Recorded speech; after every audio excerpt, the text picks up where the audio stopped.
గడపకు టీడీపీ గడప గడపకు తెలుగుదేశం పార్టీ గౌరవ ఆంధ్రప్రదేశ్ రాష్ట్ర ముఖ్యమంత్రి వర్యులు నారా చంద్రబాబు నాయుడు గారి ఆదేశాల మేరకు కూటమి ప్రభుత్వం ఏర్పడి 2 సంవత్సరాలు పూర్తయిన శుభ తరుణంలో తెలుగుదేశం పార్టీ పెట్టినటువంటి 6 సూపర్ 6 పథకాలను ప్రతి గడపకు చేరుస్తున్నారు. ఇందులో భాగంగా ఇవాళ తెలుగుదేశం పార్టీ జాతీయ ఉపాధ్యక్షుడైనటువంటి బాలిశెట్టి హరిప్రసాద్ గారు మనతో ఉన్నారు. సో మరి లేట్ ఎందుకు మొదలు పెడతామా? 3 सवाल की जवाब. సో 3 सवाल की जवाब में पहला सवाल, హరిప్రసాద్ గారు ఒక జాతీయ ఉపాధ్యక్షులుగా మీరు ఉన్నారు. ఇవాళ గడప గడపకు టీడీపీ దీని యొక్క ముఖ్య ఉద్దేశం ఏంటి? ముఖ్య ఉద్దేశం ప్రజల దగ్గరికి పోయి ప్రతి గడపకు పోయి వాళ్ళ సమస్యలు మేము ఇచ్చిన హామీలు అమలు అవుతున్నాయా, వాళ్ళ సమస్యలు ఏమైనా ఉంటే అవి కూడా తీర్చేదానికి మేము ప్రయత్నం చేస్తున్నాం. ఎందుకంటే బద్వేల్ టౌన్లో నేను 5 మాటలు వైసీపీ వాళ్ళు ఎమ్మెల్యే లేరు. ఇంత దుర్మార్గంగా కనీసం ఒక రోడ్డు లేదు, ఒక కాలువ లేదు. వీళ్ళకి ఎట్లా ఓట్లు వేసారా వీళ్ళు వాళ్ళే వేసుకున్నారా అనేది కూడా అర్థం కాలే. ప్రజలు కూడా మున్సిపాలిటీలోనే ఇంత దరిద్రంగా ఉంటే ఇంకా గ్రామీణ ప్రాంతాల్లో ఏ విధంగా ఉంటుందో మనం ఇది చూస్తే తెలుస్తూ ఉంది. మేము అభివృద్ధి చేసేదానికి వచ్చారు మా సూర్యనారాయణ గారు. ఇప్పటికే ఆయన ఇన్ఛార్జి కాకముందే దాదాపు ఈ బద్వేల్ టౌన్కు దండిగా డబ్బులు తెచ్చి రోడ్లు కూడా వేయించాలని ప్రయత్నంలో ఉన్నాడు. కానీ ఇప్పుడు ఇది చూసిన తర్వాత ఇంత దుర్మార్గంగా వైసీపీ వాళ్ళు దాచుకోవడం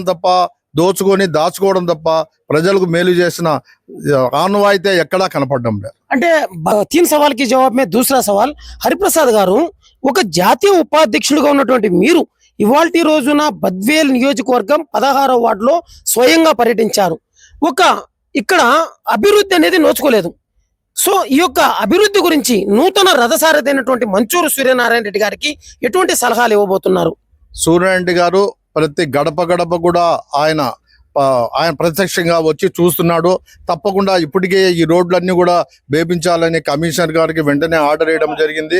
అదేవిధంగా ఈ డ్రైనేజీ దరిద్రంగా ఉంది బద్వేల్ టౌన్లో. పాప ప్రజలు ఏ విధంగా ఉండారో, దోమల బాధ, ఒక విధంగా నీళ్లు బయటికి రావడం, ఇవన్నీ కూడా చూస్తూ ఉంటే మాకే చాలా సానుభూతిగా ఉంది.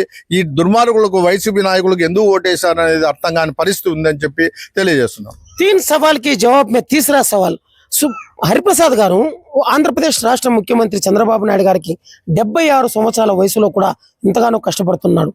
కానీ మీ యొక్క టీడీపీ ప్రభుత్వం యువకులకు ఎటువంటి సందేశం ఇవ్వబోతుంది? యువతను రాజకీయాల్లోకి రావడానికి ఎటువంటి ప్రోత్సాహం కల్పించబోతున్నారు? మా గౌరవ ముఖ్యమంత్రి గారైతేనేమి, గౌరవ నారా లోకేష్ గారైతేనేమి యువతకు కూడా దాదాపు 70% ప్రాధాన్యత ఇస్తున్నారు. ప్రతి ఒక్కరు కూడా వాళ్ళకు ఓపిక ఉంటుంది, వాళ్ళు ప్రజల దగ్గర పోతారనే ఉద్దేశం ఉంటుంది. కాబట్టి యువత అదేవిధంగా వయోభారతులు అందరూ కలిసి కూడా ఈ ప్రజలకు మేలు జరగాల, ప్రజలకు మనం ఇచ్చిన హామీలు అమలు అవుతున్నాయా లేవా, ఇంకా ఏమైనా హామీలు కావాలనా అని చెప్పి కూడా ప్రజల కోసం వాళ్ళు కూడా ఎదురు చూస్తున్నారు. కాబట్టి తప్పకుండా బద్వేల్లో సూర్యనారాయణ గారు అభివృద్ధి చేస్తాడనే దాంట్లో ఏమాత్రం కూడా అనుమానం లేదు. ఆయన సిన్సియర్గా ఆయన పనిచేస్తున్నాడు. అదేవిధంగా ప్రతి గడప కూడా ఆయన వస్తున్నాడు.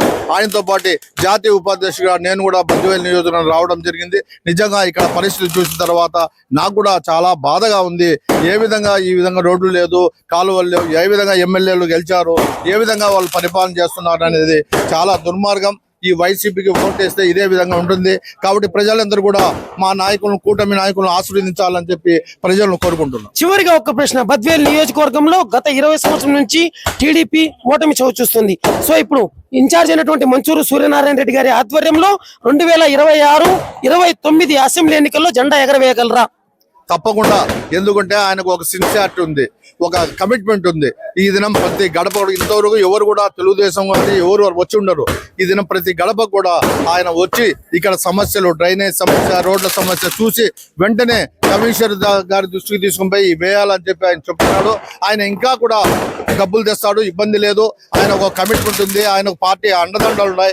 కాబట్టి తప్పకుండా ఈ బద్వేల్ నియోజకవర్గం చాలా సుందరంగా చేస్తాడనే దాంట్లో అనుమానం లేదని చెప్పి తెలియజేస్తున్నాం. అదండి ఇవాళ టీడీపీ జాతీయ ఉపాధ్యక్షుడు బాలిశెట్టి హరిప్రసాద్ గారితో మీ బద్వేల్ పిల్లోడు 3 सवाल की जवाब. So please subscribe to Badvel పిల్లోడు.